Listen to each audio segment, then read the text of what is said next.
BRUCAST is back, baby. Could you maybe explain to our audience what it is about?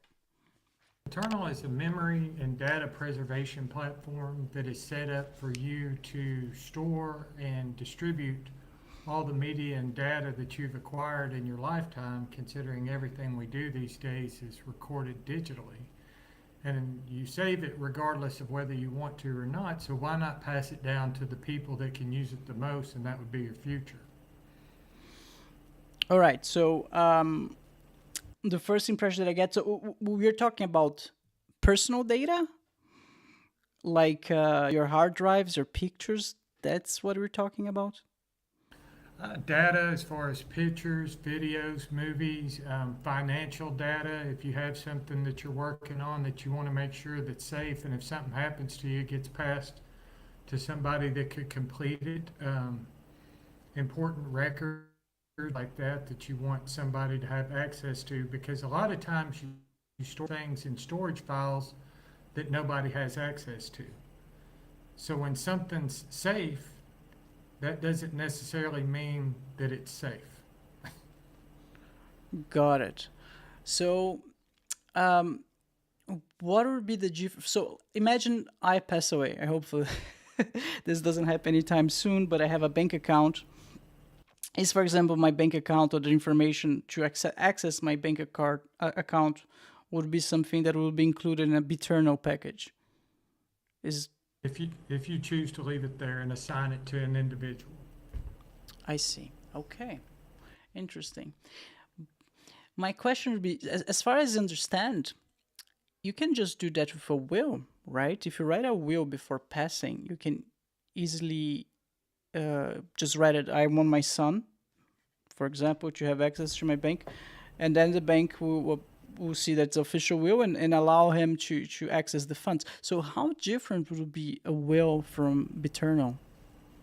Well, we're not really focused on the logistics of the financials and things like that. It's more of the stuff that you save data as far as your digital memories and access to things like that.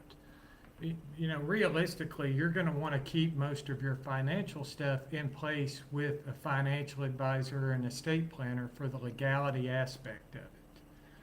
Now, that being said, we can help guide people. Hey, this is where you need to go to find and talk to these people. This is where you need to go and find and talk to this. But at the end of the day, my plan for bETERNAL was for you to make and record private messages for your loved ones in the event that you pass away, or the inevitable happens that you pass away, that they can carry on your legacy for generations to come. Okay, so when you say messages, like we're talking about text messages, will be they will be then able to communicate back and forth with your digital version of you? That's what you mean? Well, you could record a message and tell somebody how your day went, how you resolved something. Realistically, if you wanted to, just wake up every day and tell somebody that you love them. Because in reality, especially in a world like today, unfortunately, you don't know if tomorrow's going to come. And if you walked outside today and something happened to you, your loved ones will always be questioning what would happen. But this is a way for you to reassure them that everything's okay and that you love them and that you're proud of them and all that sort of stuff. Got it. So it's like an ongoing service. After death, it's like an ongoing service. So the person, the loved one, will keep getting certain pre-recorded messages. If that's the case, the first question is that the case, and for how long would those messages be sent to the loved one? Well, what'll happen is in the event that something happens, you'll receive a message from bETERNAL indicating that the individual who had the files and is sending them to you is no longer with you. And there's a series of events that has to transpire in order for that to happen through our distribution system. But then that will give you access to their bETERNAL account where you can look and manage, and you can upload their files and all the information they sent to them, or for a fee, you can save them with bETERNAL and keep them there. That way you don't have to deal with them. Because sometimes when you go to upload large quantities of videos and things like that, the logistics of it are astronomical. But if you save, like, say, everything on a Google Drive or something like that, realistically, if you change your password and you give it, you have your password and your family member has it, but you change it, and so they're not going to get all that information that you've saved. Realistically, what's the point in using and saving all of this information if you can't pass it down? I see. Okay, so in some sorts, you're also compiling all those different informations that normally would be scattered around. Okay, okay. I'm sure. I'm not sure if you get it completely. The big picture is like some type of avatar or persona or intelligent AI, artificial intelligence, involved in this process.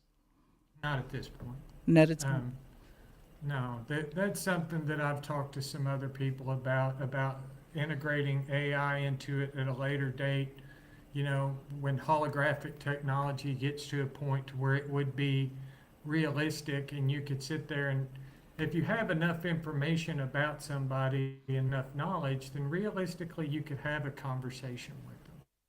But until that day comes and AI is a little bit more advanced, and like I said, it would be neat to, if you've ever seen the movie Superman, when he puts the little crystal thing in that thing and his dad pops up and he talks to him, that was kind of one of the things I envisioned for the future of bETERNAL, where it could have a holographic message set up where you could sit there and have an in-depth conversation with the person that's gone, if enough information's implanted.